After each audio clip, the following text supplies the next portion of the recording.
Assistant motor vehicle inspector માટે છે ને ઘણા બધા સ્ટુડન્ટને એક ડાઉટ છે કે સાહેબ હું રેકોર્ડિંગ થી ભણું કે લાઈવ ભણું. તો હવે તમે લોકો બહુ હોશિયાર છો, બરાબર? તો હું તમને ખાલી એક જ વસ્તુ કહીશ સાહેબ કે આ જે વેકેન્સી છે ને એ 5 વર્ષ પહેલા આવી હતી. આરટીઓ કહો કે આરટીઓ ઇન્સ્પેક્ટર, એ આરટીઓ બધું એક જ છે. જે 5 વર્ષ પહેલા આવી હતી, લગભગ કોવિડમાં આવી હતી 2020 માં, અને 21 માં એની એક્ઝામ થઈ હતી, બરાબર? તો એને થયા 4 વર્ષ.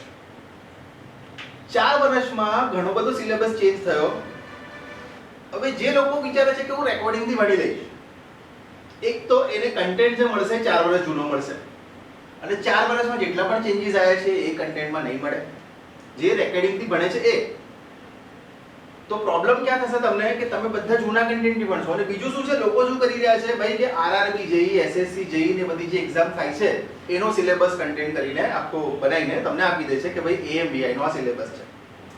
આમાં સિલેબસમાં શું છે, આમાં આપણે મિકેનિકલ તો છે જ, પણ સાથે સાથે ઓટોમોબાઈલ નું પણ કન્ટેન્ટ છે.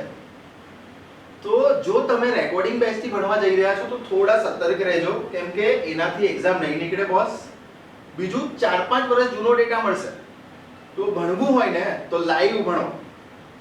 એક્યુમેન ગેટ એકેડેમીમાં ત્રીજી બેચ ચાલુ થવા જઈ રહી છે. ઉમાશંકર ત્રિપાઠી સાહેબ જે છે એ બેચમાં લીડ ફેકલ્ટી છે અને બહુ સારી રીતે એ બેચ ચાલી રહી છે. હવે ત્રીજી બેચ લોન્ચ કરી રહ્યા છે આપણે, અને લાઈવમાં થશે. રેકોર્ડિંગ આપણે રાખતા નથી સૌથી પહેલા તો, કેમ કે 5 વર્ષ જૂનો ડેટા અમારી પાસે પણ છે, પણ એ હવે કામ નહીં લાગે, કેમ કે સિલેબસ તો ઘણો બધો ચેન્જ થયો છે હમણાં. ઘણા બધા નવા લોઝ આવ્યા હશે, ઘણા બધા ટેકનિકલ કોન્સેપ્ટ નાખેલા છે, ગુજરાતી થોડુંક ચેન્જ થયું છે, બરાબર?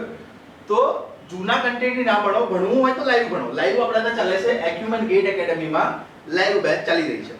હવે જે સ્ટુડન્ટ આપણે ત્યાં ભણે છે એ લોકોને તો કોઈ પ્રોબ્લેમ છે જ નહીં, એ લોકોને તો બધું મળી રહ્યું છે.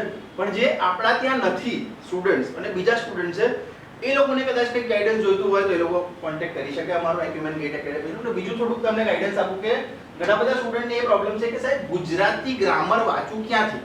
હવે ઘણા બધા લોકો એવું કહેશે કે ભાઈ 12મા ધોરણ સુધીનું વાંચી લો થઈ જશે, પણ ના, જીસીઆરટી ના 12મા ધોરણ સુધીનું તો વાંચવું જ પડશે. અને સાથે સાથે એક બુક છે વ્યાકરણ વિહારની ત્રિવેદી પબ્લિકેશનની. આ બુક જો તમે કરી લો છો ને ગુજરાતી ગ્રામર માટે તો ઇનફ છે. આમાં જીસીઆરટી પણ આવી ગયું, યુનિવર્સિટી ગ્રંથ નિર્માણની જે બુક્સ હશે એનો પણ કન્ટેન્ટ આવી ગયો. તો આ બુકનો કન્ટેન્ટ ગુજરાતી ગ્રામર કે ગુજરાતી વ્યાકરણની આપણે વાત કરીએ તો એની માટે ઇનફ છે. એક બુકમાં તમારો જે ગુજરાતી ગ્રામરનો સિલેબસ છે આખો કવર થઈ રહ્યો છે, બરાબર? તો અગેન કહીશ કે ભાઈ રેકોર્ડિંગ થી ના ભણશો, લાઈવમાં ભણો. લાઈવનું રેકોર્ડિંગ પણ તમને મળે છે. તો એવી બેચમાં ભણો કે જે તમને અપડેટેડ જે કન્ટેન્ટ છે એ આપે છે, ના કે જૂનું કન્ટેન્ટ. તો આપણે કોઈ એસએસસી જેઈ કે આરઆરબી જેઈ કે નોર્મલ એક્ઝામ પાસ નથી કરવા જઈ રહ્યા. આ એએમવીઆઈ અસિસ્ટન્ટ મોટર ઇન્સ્પેક્ટરનો સિલેબસ છે અને એ સિલેબસ અપડેટ થઈને આવેલો છે. તો લાઈવ ભણવામાં ધ્યાન રાખો. લાઈવ તો કદાચ તમે અટેન્ડ નહીં કરી શકતા તો પછી રેકોર્ડિંગમાં ભણવા માટે ત્યાં પણ આપણા ત્યાં જે સિલેબસ ચાલી રહ્યો છે ને એ આખો અપડેટેડ ચાલી રહ્યો છે. નવો સિલેબસના પ્રમાણે આપણી બેચ ચાલુ છે. પહેલી બેચ, બીજી બેચ ફૂલ થઈ ગઈ છે અને હવે ત્રીજી બેચ લોન્ચ કરવા જઈ રહ્યા છે ટૂંક સમયમાં. લગભગ 27 તારીખે બેચ લોન્ચિંગ થઈ રહ્યું છે.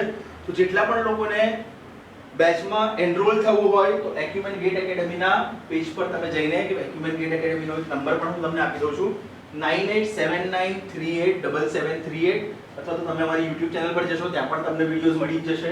ત્યાં પણ બધા કન્ટેન્ટ આપણે આપેલા જ છે, ત્યાં પણ બધા નંબર્સ એ બધું છે જ આપણી પાસે. આ બધું એક્યુમેન ગેટ એકેડેમીનો અહીંયા એએમવીઆઈ નો સિલેબસ ચેન્જનો પણ વિડિયો છે, એ તમે જોઈ શકો છો. તો તમને આઈડિયા આવશે કે કેટલો સિલેબસ ચેન્જ થયો છે. ઠીક છે?